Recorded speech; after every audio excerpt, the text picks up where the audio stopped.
What is up, my friends? It's Friday night's late night news roundup, and you are all very welcome along. Don't forget the Reds are in action against AC Milan tomorrow, and we will be starting our coverage from midday here on the channel. Hope you can join us for it. We'll take you right through the game as well.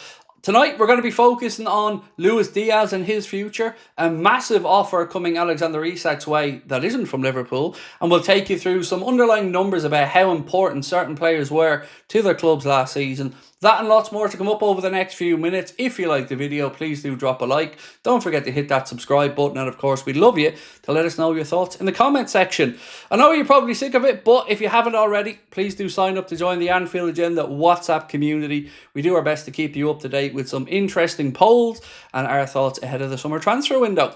Right, let's get cracking. So, LFC Transfer Room posted this crediting Paul Joyce of The Times, and they've said one of the key elements of Liverpool's financial robustness is the discipline that they've shown in the transfer market in recent seasons.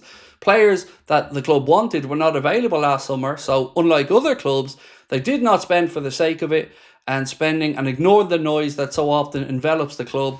Probably from idiots like me, to be fair. Instead, they stuck to a strategy and, coupled with sales, they've been able to attack the transfer market aggressively as they look to build on their title-winning campaign.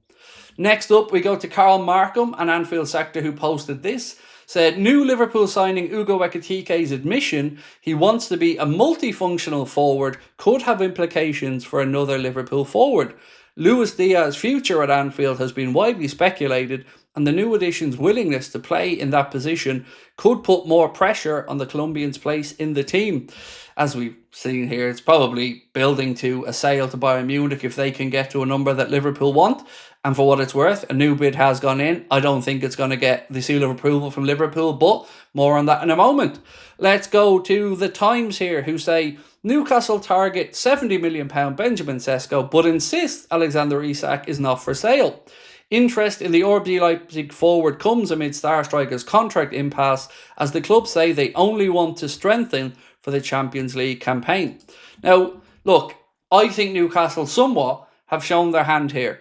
Sesko, they're going after. No problem there. If they get Sesko and still go for Visa, I think that tells us everything that we need to know about whether Isac is really for sale or not. Now look, people keep asking me, what percentage do you think, Craig, this deal happens or not? All I can say to you is, I feel really confident that if Alexander Isak does leave Newcastle, it will be for Liverpool.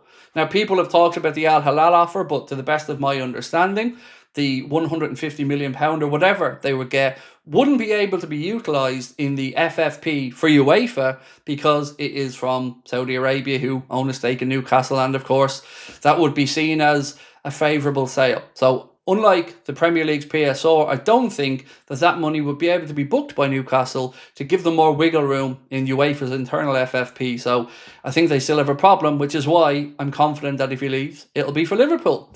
Now, I did promise you at the start of this video that we talk about some goal involvement dependency from clubs last season. Sky Sports put up a really good stat on this, and it won't surprise you that the player who had the biggest impact on their team last season with regards to the dependency on their goals and assists is Liverpool with Mohamed Salah.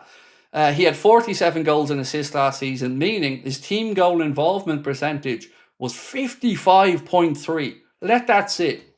Basically, one in every two of Liverpool's goals had Mohamed Salah's fingerprints on it somewhere. Whether it's a goal, whether it's an assist, Mo was involved in over half of all of our goals. That's incredible. Who do you think's second on the list? Probably not going to be who you're thinking. Jared Bowen.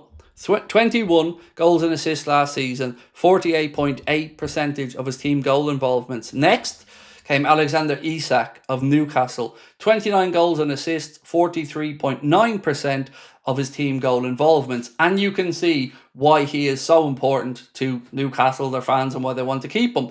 Ollie Watkins was next, followed by Bruno Fernandes. But I just wanted to give you a little sample of why maybe Newcastle are fearing losing him, because I don't blame them. Now, let's talk about Alexander Isak's international compatriot for a minute. Gyökeres, who looks like he's moving to Arsenal. That deal has been agreed, but there was a good bit of insight here given into some of the add-ons in that and how they're going to be achieved. So Sporting are expecting to receive just over £1 million, £1.09 million for every 20 matches Victor Gyökeres plays for Arsenal with a limit of up to 4.36 million and another 430,000 for every 20 goals or assists he contributes, up to a maximum of £873,000. Every time Arsenal qualify for the Champions League, Sporting are expecting to receive about £873,000, up to a maximum limit of £3.5 million, and negotiations around the bonuses dragged on for more than a week until there was a breakthrough. So that's just a bit of insight into the type of add-ons, how they're achieved, and why it took Arsenal so long to get that deal done. Now, this coming in from, they say it's breaking news from Sky Sports Germany, but it isn't really. We covered it this morning. Bayern have now officially submitted an offer of about £59 million or €67.5 million to Liverpool for Luis Diaz. Do I think that gets it done? Nope, I don't. Because, again, from what I understand, Liverpool have set their valuation on Luis Diaz based off what the Saudi clubs are willing to pay for Bruno Fernandes, which was €100 million. Now, I'm not saying that's right or wrong. I'm just telling you what we're hearing. So if Liverpool look at that and think, well, Diaz is younger, Diaz has won more in English football, I'm not saying he's better or worse than Bruno Fernandes. That's for everybody else to decide. And there's no denying that Bruno had a really, really good season in a really poor Manchester United team last year. But that's where Liverpool are getting their valuation from. So £59 million, does that do it? No, I think they're going to have to go up a bit higher than that. But what's this space? Now let's move on to The Guardian, who say Alexander Isak has been offered a staggering £600,000 a week tax-free deal by Al Hilal in Saudi Arabia with further lucrative bonuses on top. Now, that's no surprise to us, but am I wrong in saying they're cheaping out there a little bit? Because I'm sure Victor Osimhen was going to be earning more than that from his proposed move over there, and with all due respect to him, Isak's far, far better. So I don't think Isac is interested in going over to play in the Saudi Pro League. And as I mentioned earlier on in the video, and I'll take you through it now while I'm scrolling back through my notes here, there is a bit of a caveat to all of this interest because, well, they don't have the wiggle room. Isac could be sold to Al Hilal for £150 million, said C. Weatherspoon and Credit Anfield Edition. Newcastle would enjoy the cash, but under UEFA rules, they'd be disallowed from booking any profit, thus doing nothing to improve their ability to remain compliant on the European stage. So that's why I'm not really worried about Newcastle selling him, because it would keep him out of the clutches of Liverpool, but it wouldn't really give them the wiggle room that they needed for UEFA FFP. Be able to do it for the Premier League PSR, but I just don't think Isac wants to move to Saudi Arabia at this point in his career, because he knows in 4 or 5 years' time, those offers will still be there. And yes, there's serious amounts of money, but I think he's been driven by wanting to win the big prizes in Europe. So let's wait and see how all of this pans out. As I've mentioned, I can't tell you that Newcastle will or won't sell, but I do feel that if he leaves Newcastle, his only place that he wants to come to is Anfield. That is it for me for tonight, ladies and gents. But again, hope to see you tomorrow at 12 p.m, where we'll take you through Liverpool's game against AC Milan. Appreciate your support. Have a lovely weekend.